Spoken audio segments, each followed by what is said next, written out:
성경 말씀을 왜곡하고 성경으로 거짓말을 하고 성경을 뒤틀리게 만드는 장본인들은 다른 종교를 믿는 사람들이 아니라 예수 그리스도를 믿는 기독교인들입니다. 구약 시대부터 거짓 선지자들이 하나님의 백성들을 현혹하고 그들의 신앙과 삶을 왜곡시켰습니다. 오늘날도 별반 다르지 않습니다. 심각한 것은 예전이나 지금이나 이런 거짓 선지자들이 더 인정받고 인기가 있다는 것입니다. 인기가 있을 수밖에 없는 것은 그들은 사람들이 좋아하고 사람들에게 인정받는 말들만 하기 때문입니다. 미가서 2장 11절에 보면 미가 선지자가 이렇게 얘기합니다. 거짓말장이나 사기꾼이 와서 너희에게 포도주와 독한 술이 철철 넘칠 것이다 하고 예언하면 그 사람이야말로 이 백성의 예언자가 될 것이다. 이것이 이제 오늘날 인기 있는 복음이에요. 무슨 말씀이냐 하면 선지자가 와서 네가 하나님을 믿으면 네 창고에 포도주와 쌀이 양식이 풍성해질 것이야. 다 좋아한다는 말이죠. 아모스 선지자는 이런 말을 합니다. 내가 너희 절기를 미워하여 멸시하며 너희 성회를 기뻐하지 아니하나니 너희가 내게 번제나 소제를 드릴지라도 내가 받지 아니할 것이요 너희 살찐 희생의 화목제도 내가 돌아보지 아니하리라. 성경에 보면 이제 이 구약 시대의 제사가 5가지가 있습니다. 번제, 소제, 화목제, 속건제, 속죄제. 이 5가지 제사 중에 드려진 제물을 사람이 먹을 수 있는 제사가 화목제입니다. 이 화목제 가운데 이제 화목제를 이렇게 또 구분할 수 있는데,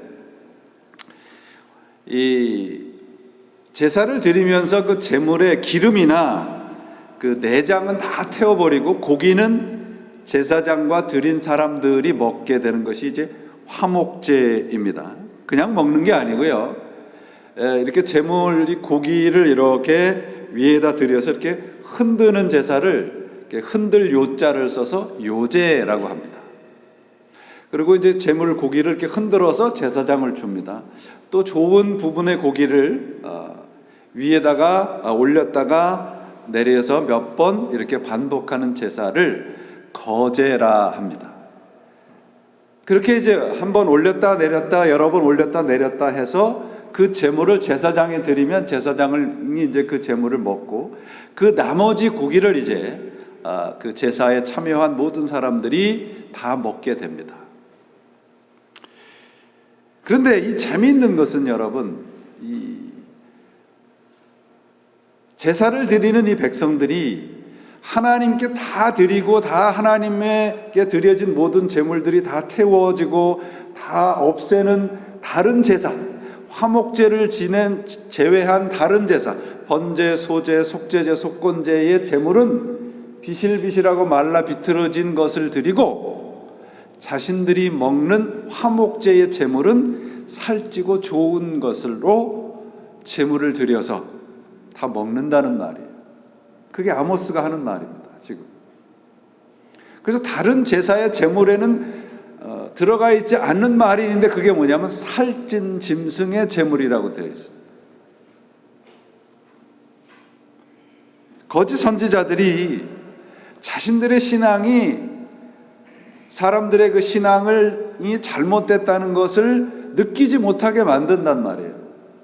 그래서 하나님께 말라 비틀어진 건 드리고 자신들은 좋은 거 먹으면서도 우리는 하나님께 예배를 드렸다라고 하는 겁니다. 오늘날 신앙은 그래서 쉽게 말하면 왜 사람들이 그렇게 믿는가 그러면 그래서 오늘날 신앙을 이렇게 얘기해요. 이신론적인 신앙이다. 오늘날 기독교가 이신론이라고 하는 것은 데이즘이라고 하는데, 이것은 무슨 말이냐면요, 하나님이 계시는 건 알고 믿는데 그 하나님이 나에게 간섭하시고 하나님이 나를 인도하시는 건 믿지 않는 거예요. 하나님과의 개인적인 친밀한 교제가 있는 것이 신앙이고, 그게 영원한 생명의 신앙이라고 말씀을 드렸죠. 그런데 요즘에 우리 교회들의 모습에서 가장 인기 있는 말이 뭐냐면 힐링이에요. 위로예요. 그래서 하나님이 마치 커스메틱 버틀러, 우주론적인 집사, 그저 내가 필요할 때 와서 도와주는 하나의 도우미 정도에 지나지 않아요. 그리고 예수를 믿고 나는 참 바르게 살고 도덕적으로 산다고 하는데, 여러분, 그것도 그저 그냥 남에게 피해 주지 않을 정도의 삶을 사는 것이 예수 믿는 삶이라고 생각을 하는 거예요. 여러분, 그렇지 않습니다. 그런 사람들에게 성경의 말씀들을 전하고 성경의 말씀대로 살아야 됩니다. 오른뺨을 맞으면 왼뺨도 들여대야 됩니다. 그러면 다 도망가요. 내가 이렇게 나이스하고 도덕적으로 살면 됐지 뭐 더 이상 뭐가 필요합니까? 오늘 많은 그리스도인들이 신앙의 수준이 이 정도라는 거예요. 한마디로 하나님과 예수 그리스도를 알고 사귀는 신앙이 아닌 거고요. 영원한 생명에는 관심이 없어요. 그저 나를 따뜻하게 위로해주는 그 정도의 코스메틱 버틀러, 우주적인 도우미 정도의 하나님이면 충분하다는 거예요. 또 이런 사람들의 특징은 뭐냐면 굉장히 열심히 해요. 왜냐하면 자기가 좋아서 하는 거니까. 열심이라고 그러면 가장 먼저 떠오르는 사람들이 누굽니까? 요새 인기 있는 말이 뭐예요? 교회가 어디입니까? 신천지. 얼마나 인기가 있습니까? 얼마나 열심입니까? 요새 우리가 정말 이 코로나라고 하는 바이러스 때문에 불안하죠. 한국에서 뉴스를 보니까 또 사망자도 생기고.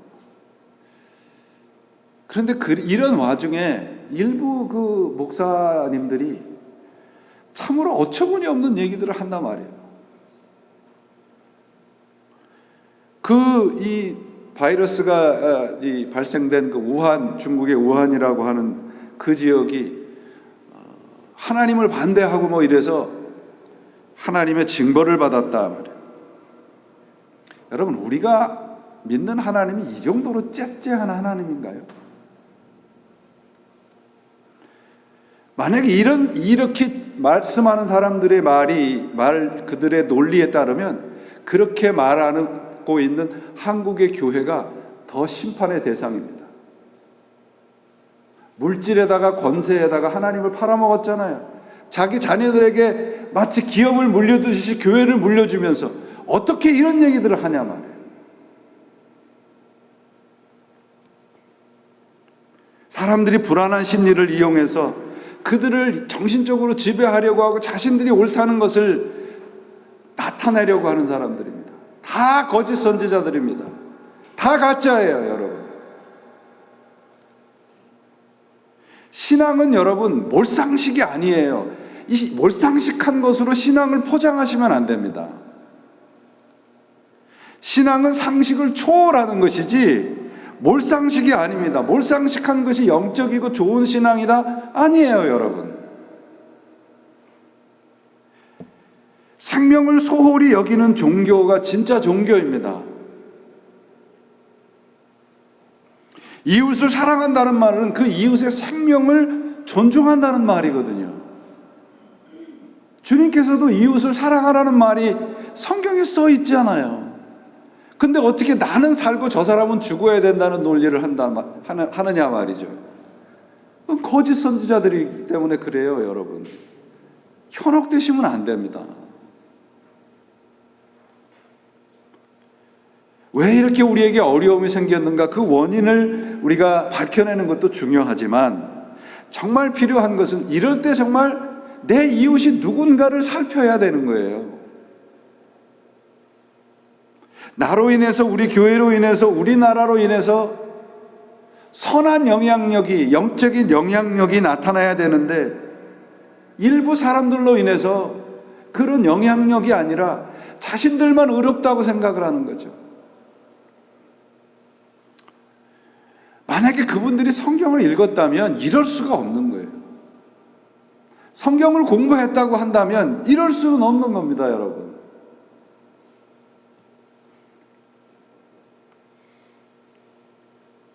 아모스 선지자가 얘기한 것처럼 자신들이 먹을 재물은 살찐 것으로 드리는 것이나 이 사람들이 얘기하는 것이나 똑같은 거예요.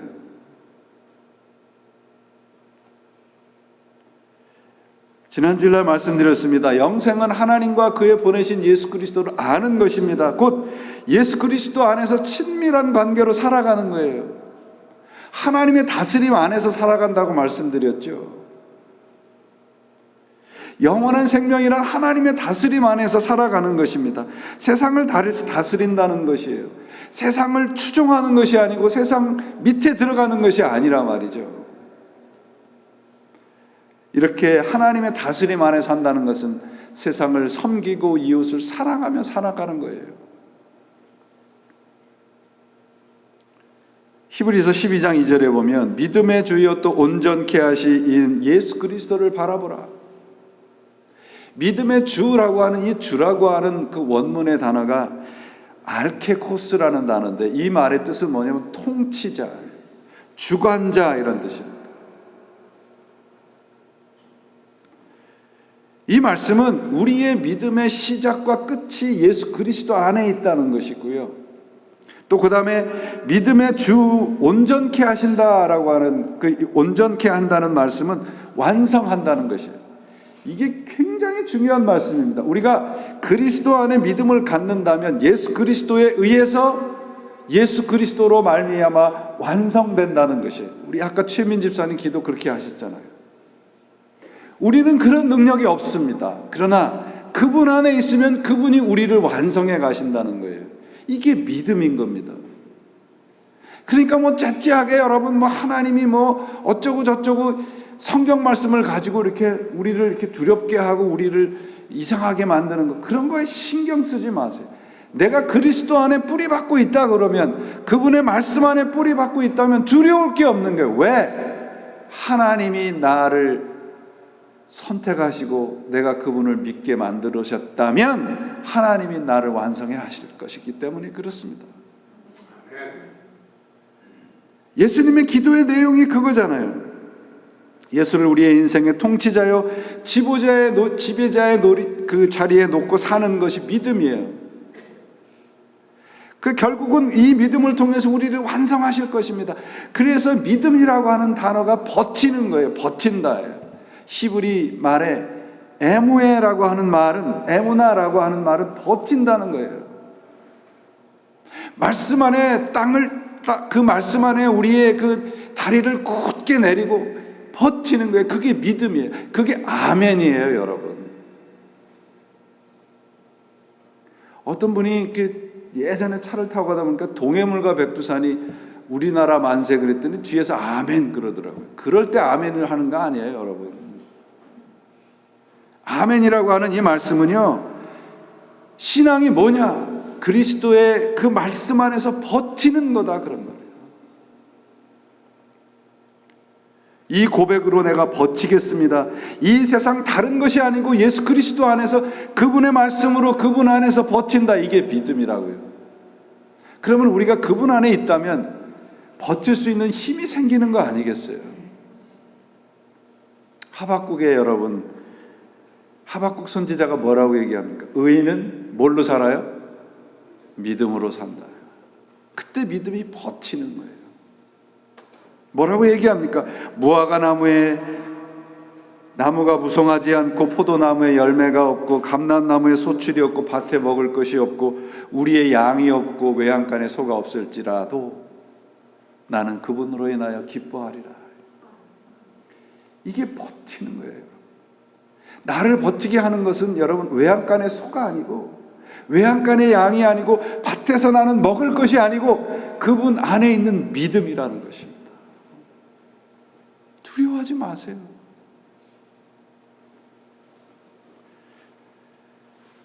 오늘날 창궐하고 있는 바이러스처럼 우리 영혼을 소리 없이 좀먹는 거짓 이 가르침에 여러분 현혹되지 마시고요.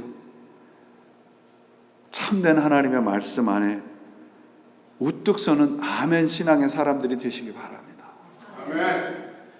오늘 본문은 그래서 우리가 그리스도인이라고 하는데 예수를 믿는다고 우리가 어떤 존재냐라고 하는 거예요. 그거를 오늘 이 본문처럼 정말 분명하고 자세하게 보여주는 성경 말씀이 없어요. 여러분들 세상에 나가서 예수 믿는다 그러는데 예수 믿는 사람들이 도대체 누구야? 당신이 도대체 누구냐? 그럼 뭐라고 대답하시겠어요?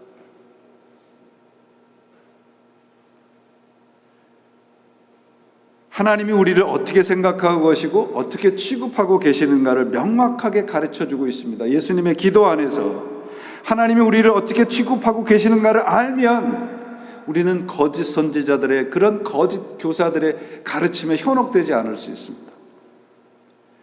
오늘 본문 말씀의 6절에 보시면 뭐라고 되어 있냐면 여러분 세상에서 내게 주신 사람들이라고 되어 있죠.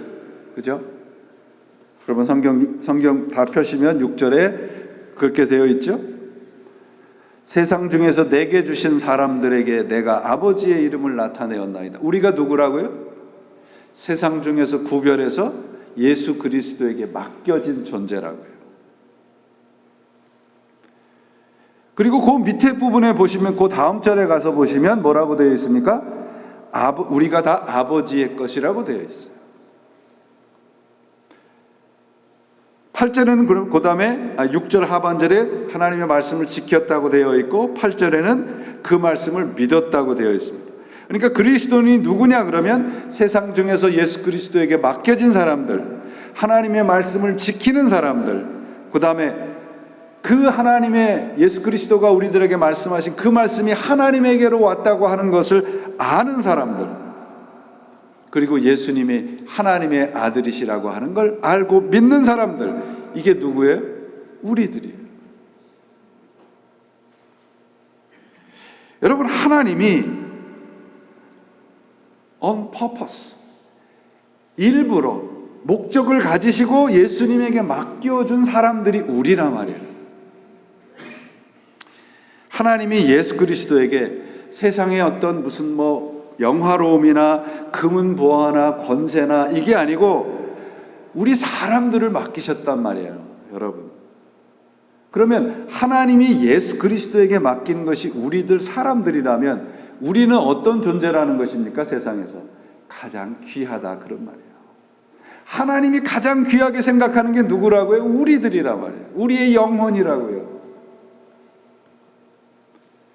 우리 그리스도인들이 그래서 서로 사랑해야 할 이유가 바로 그거예요. 저 사람도 하나님이 가장 귀하게 여기는 한 사람인 거예요. 옆에 있는 바로 그분도 나와는 다르지만 내가 사랑해야 할 이유가 뭐냐? 하나님이 귀하게 여기는 분이거든요. 오늘 본문의 말씀이 그래서 얼마나 귀한 말씀인가. 이제 제가 원문을 조금 풀어서 말씀을 드리면 이제 오늘 본문 말씀에 나오는 동사들이 있어요. 여러분 6절 말씀을 보시면 하나님의 이름을 나타내었습니다. 그 다음에 6절 그 밑에 봤으면 말씀을 지켰습니다. 7절에도 보시면 알았습니다. 8절에 보시면 믿었습니다. 이런 말씀들이 나와요. 동사들이 이렇게 계속 나오는데 이 동사를 원문으로 보면요, 여러분 이제 동사의 시제라는 게 있지 않습니까? 과거, 현재, 미래, 완료형 이렇게 있어요. 그죠? 여러분들 다 학교 다닐 때 공부 잘 하셨잖아요. 그러니까 다 기억나실 거예요. 그죠? 근데 이 원문의 요 동사형이 뭐라고 되어 있냐면 과거 완료형으로 쓰여 있습니다. 이게 무슨 말이냐면 이게 다 예수님께서 기도하시는 이 순간 이것이 다 완성되었다 그런 뜻입니다. 그런데 실제로는 보세요.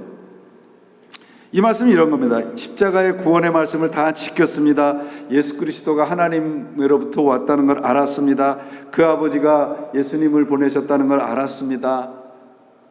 만약에 그렇다면 제자들이 예수님이 지금 십자가상에서 지금 이제 이 고난을 받으실 텐데 실제로 제자들은 어떻게 했습니까? 다 도망갔어요. 그죠? 누가복음에 보면 실망 가운데 고향으로 다 낙향하고 있는 모습이 나오지 않습니까? 베드로도 에이 갈릴리로 가서 나는 고기나 잡으렵니다. 그러고 갔잖아요. 그러면 여러분, 예수님이 지금 기도하고 계시는데 그들이 내 말씀을 다 지켰습니다. 내 말씀을 다 믿었습니다. 내가 하나님으로부터 와서 십자가를 통해서 모든 구원을 다 이루었다는 것을 다 믿고 알았습니다.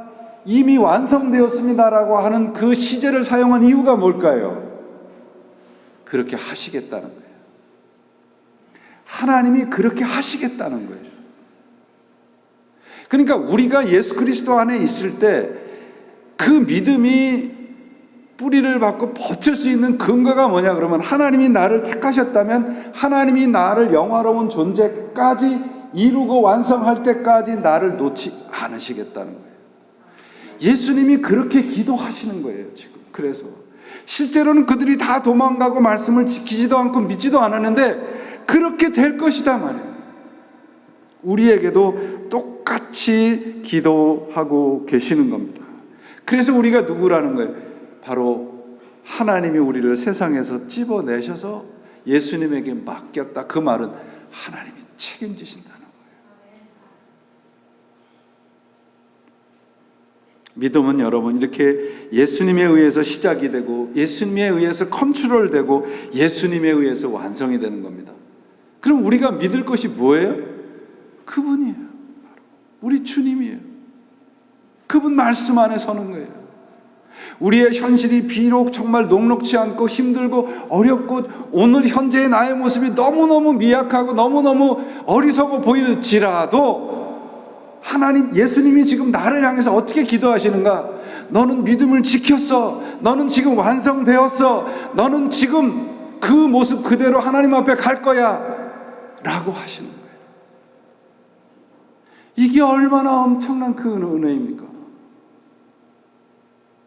내가 그분 안에 그분 말씀 안에 있을 때 이런 놀라운 은혜가 주어지는 거예요. 그래서 여러분 8절 말씀을 보시면 8절 말씀에 우리 성경에는 그저 나는 아버지께서 이렇게 시작을 하는데 영어 성경에는 이게 번역이 되어 있는데 원문에는 여기 for라고 하는 뭐뭐 때문이라고 하는 이 단어가 있습니다.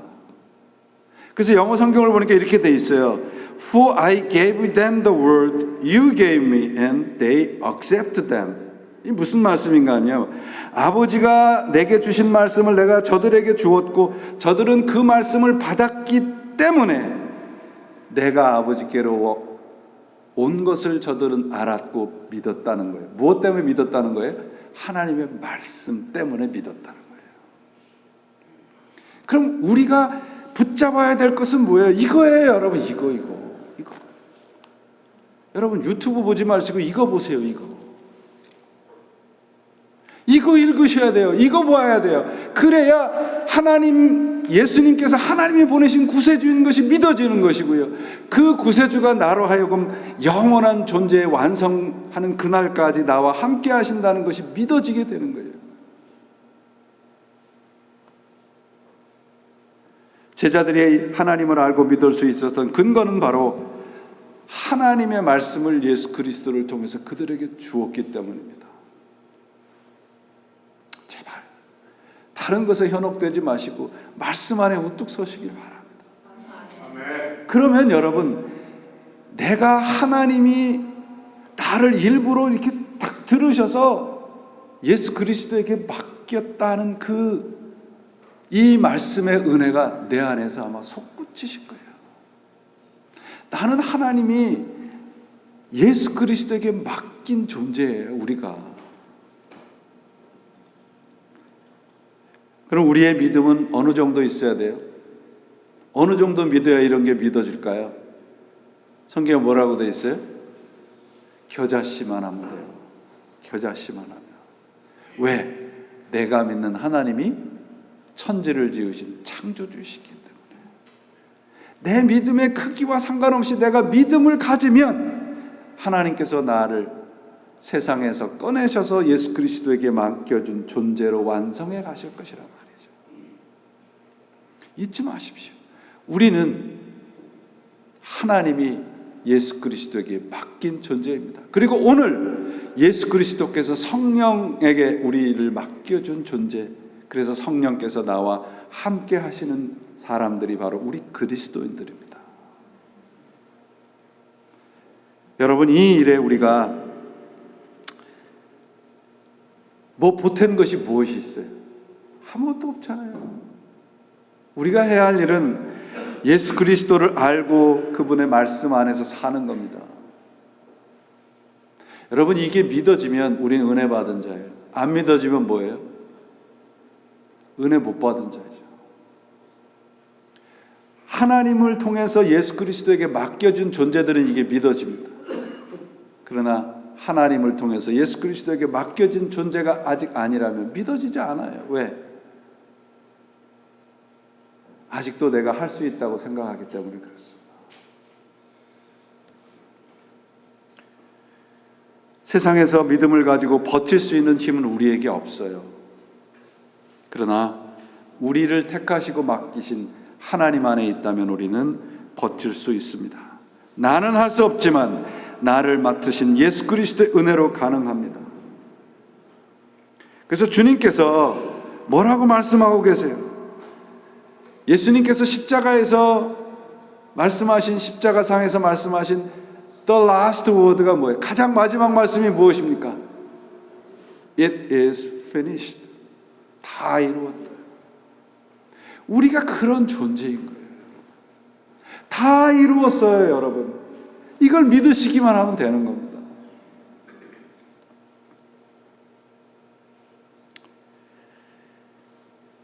육 절을 다시 한번 보세요. 세상 중에서 내게 주신 사람들에게 아버지의 이름을 나타내었나이다. 그렇게 되어 있습니다. 이 말씀을 이렇게 가만히 읽어보면 하나님이 이렇게 하시는 거예요. 하나님이 예수 그리스도 앞에 이렇게 함께 있으시면서 우리 모든 사람들을 이렇게 소개하는 거예요. 아들아, 여기 사람들이 있는데 내가 사랑하는, 가장 사랑하는 존재들이야. 내가 이거를 너에게 맡기니 책임 좀 져다오. 이게 우리 그리스도입니다.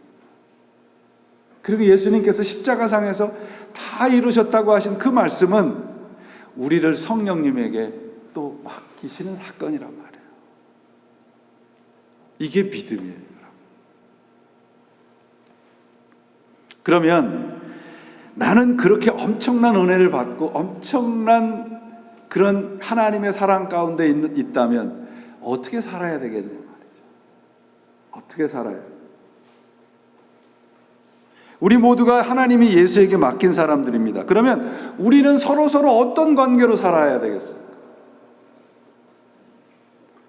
저 사람은 심판받을 사람이고 나는 아니다? 그건 아니죠, 여러분. 상대방이 심판받을 사람이라면 나도 똑같은 거예요, 여러분. 왜? 우리 모두는 하나님이 맡긴 사람들이니까. 그래서 여러분, 예수 그리스도가 우리를 맡은 분이시라면 우리는 서로를 맡은 사람으로 살아가야 되는 거예요. 신자는 여러분, 어떤 일을 맡은 사람이 아니에요. 사람을 맡은 존재들입니다. 교회는 여러분 사람이잖아요. 그죠? 그러면 제가 우리 제작교회를 통해서, 목회를 통해서 하려고 하는 것은요, 어떤 프로젝트나 프로그램이 아니에요. 사람을 함께 하는 겁니다. 곧 생명을 다루는 거예요. 오늘 여러분 교회 왜 오셨어요? 무엇하러 오셨습니까? 무슨 일하러 오셨어요? 뭐 어디 못 박으러서 오셨어요? 안 오면 혼날 것 같아서 오셨어요? 아니잖아요.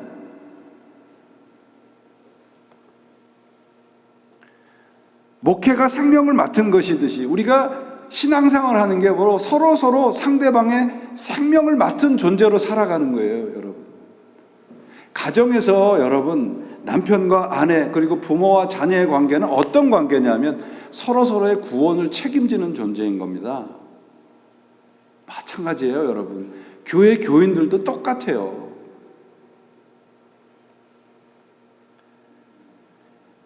6절에 보면 아버지의 이름을 나타내었다고 되어 있어요. 아버지의 이름을 나타낸다는 것은 무엇입니까? 나 때문에 예수가 믿고 싶은 사람들이 내 옆에 있어야 돼요. 나 저 사람 때문에 정말 저 사람이 뭘 믿는지 나도 믿고 싶어. 그게 여러분 하나님의 이름을 나타내는 거예요. 나 어떤 교회, 유명한 교회, 이거 무슨 하나님의 이름을 나타내는 게 아닙니다. 여러분들이 하나님의 뜻 가운데, 하나님의 말씀 가운데, 하나님의 사랑으로 살아가는 그 삶의 현장, 삶의 모습을 보면서 옆에 있는 사람이 도대체 당신이 믿는 하나님이 어떤 하나님이냐? 믿고 싶어지게 만드는 거. 그게 전도예요, 여러분. 그게 여러분 서로의 생명을 맡은 거예요.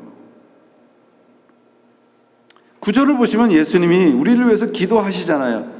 뭐라고 되어 있냐면 여러분 9절 보세요. 내가 그들을 위하여 비옵나니 내가 비옵는 것은 세상을 위함이 아니요 내게 주신 자들을 위함이라고 되어 있어요. 사람들을 위한다고 되어 있어요.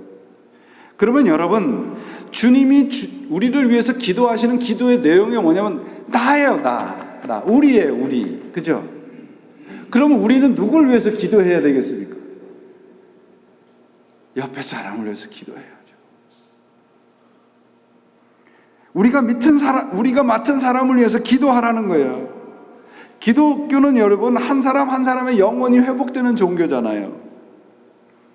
그래서 기도라고 하는 거, 우리 토요일 날 이렇게 새벽 기도 끝나면 중보 기도 팀들이 기도하시면서 아픈 분들을 위해서 이렇게 기도하세요.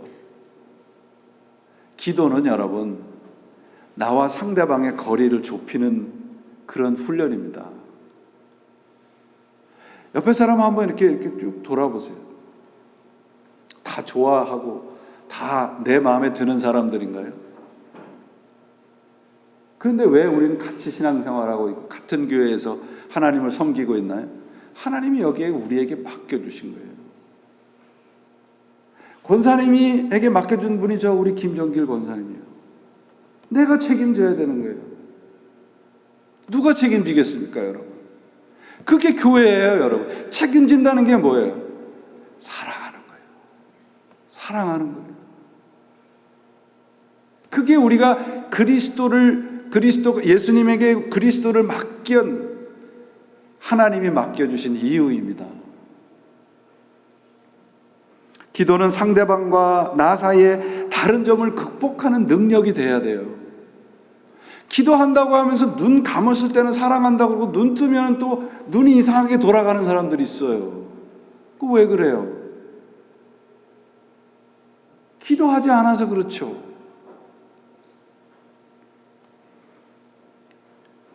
여러분 우리가 같이 함께 있는 것은 그 사람이 내 마음에 들어서 내가 좋아서도 아니고요. 함께 예배드리고 봉사하는 것은 그 사람이 내가 정말 좋아서가 아니에요.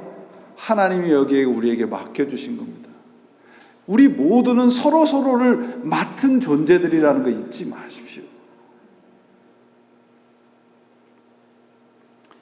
교회는 서로의 생명을 맡은 사람들의 공동체입니다. 이것을 성경은 사랑이라고 그래요. 제가 사랑에 대한 말씀을 하면서 늘 드리는 말씀을 여러 차례 드렸는데 Love is something extra. 사랑은 something extra예요. something extra라고 하는 말은 여러분 내가 좋아하고 인정받은 일만 하는 것이 아니라는 거예요.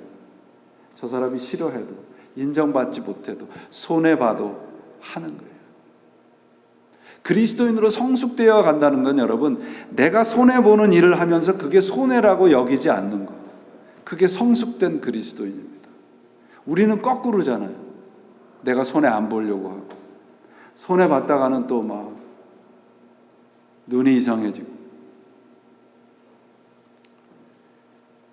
오늘 우리들이 세상 중에서 하나님께서 구별하여 예수 그리스도에게 맡긴 존재임을 확인하였습니다.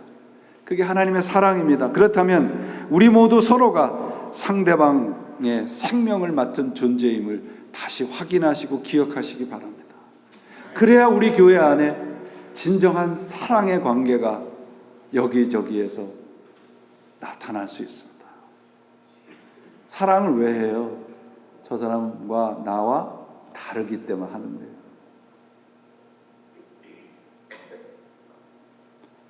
사랑은 손해를 손해로 생각하지 않는 자리까지 가는 것입니다. 그래서 사랑은 something extra인 거예요.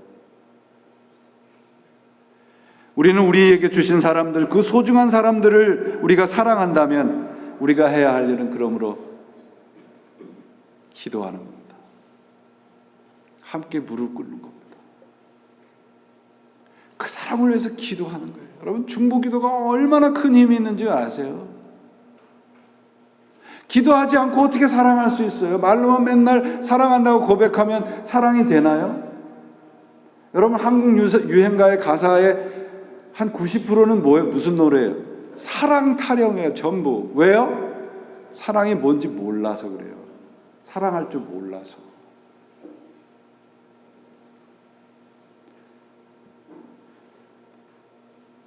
내 옆에 있는 분은 하나님이 우리에게 맡긴 귀중한 생명입니다. 그래서 사랑해야 되는 거예요. 사랑하는 여러분, 우리들은 하나님이 세상 중에서 구별하여서 예수 그리스도에게 맡겨준 존재들입니다. 하나님이 당신의 열심으로 우리의 전 인생을 책임지신다는 말씀이시죠. 나는 이런 엄청난 존재야라고 좋아할 것만이 아니라 이제 우리는 서로 상대방의 이웃의 생명을 맡은 자로 살아가는 책임이 있습니다. 이것이 교회입니다.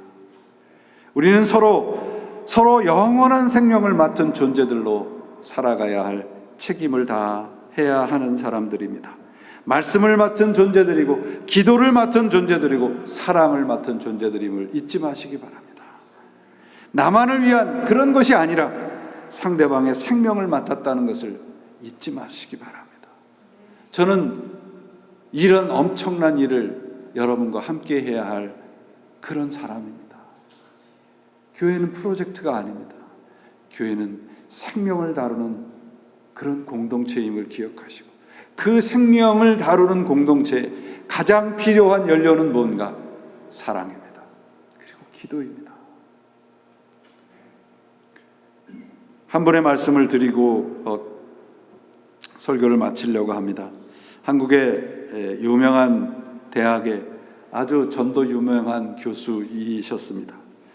근데 이분은 교수이면서도 아주 믿음이 신실하신 분이셨다 그래요. 근데 어느 날 교회에서 예수님의 오병이어의 기적의 설교를 들으셨답니다. 그 설교의 마지막, 그 목사님의 마지막 멘트가 이거였대요. 어린 소녀의 오병이어가 5,000명의 양식이 된 것처럼 5,000명을 먹이는 인생을 사시기 바랍니다. 이 교수님은 이 말씀에 도전을 받았습니다. 그래서 어느 날 가족을 다 모아놓고 자신의 미래 해야 할 일을 가족들에게 알렸다고 그래요. 거기에는 아내와 자녀와 그리고 하나님을 믿지 않는 장인, 장모가 계셨다고 그래요. 그들을 앞에 놓고 이렇게 자신의 심정을 얘기했습니다. 세상에는 두 종류의 인생이 있는 것 같습니다. 5,000명이 먹어야 할 것을 혼자 먹고도 부족하다고 여기는 사람이 있고, 혼자의 인생이지만 5,000명을 먹이는 인생이 있습니다. 저는 한 번의 인생을 살면서 5,000명을 먹이는 인생으로 변화되고 싶습니다. 그래서 저는 중국의 과기대에 가서 선교사로 일하면서 5,000명을 먹이는 사람으로, 한 사람으로 살고 싶습니다. 이 말을 듣는 아내는 크게 낙담해서 울었대요. 우는 엄마의 모습을 보고 자녀들도 함께 울었답니다. 그런데 그 말을 들은 하나님을 믿지 않던 장인이 이렇게 얘기했대요. 나는 하나님을 모르는 사람이지만 하나님을 믿는 것이 그렇게 아름다운 것이라면 그렇게 하도록 하시게나. 여러분, 기독교 신앙은 혼자 만족하고 혼자 위로받고 혼자 복받는 종교가 아닙니다. 나로 인해서 생명이 전해지고 사랑이 전해지고 나로 인해서 5,000명을 먹이는 그런 인생이 되는 것이 우리 그리스도인 된 모습입니다. 하나님께서 우리를 예수님에게 맡기셨습니다. 이제 우리가 해야 할 일은 서로 사랑하며 상대방을 맡은 이로 살아가는 그런 인생이 되어야 될 것입니다. 거짓 말씀의 바이러스를 물리치시고 생명의 말씀을 퍼뜨리고 생명의 말씀을 맡은 이로 살아가는 우리 교회와 여러분들이 되시기를 예수님의 이름으로 축원을 드립니다. 아멘. 기도하시겠습니다.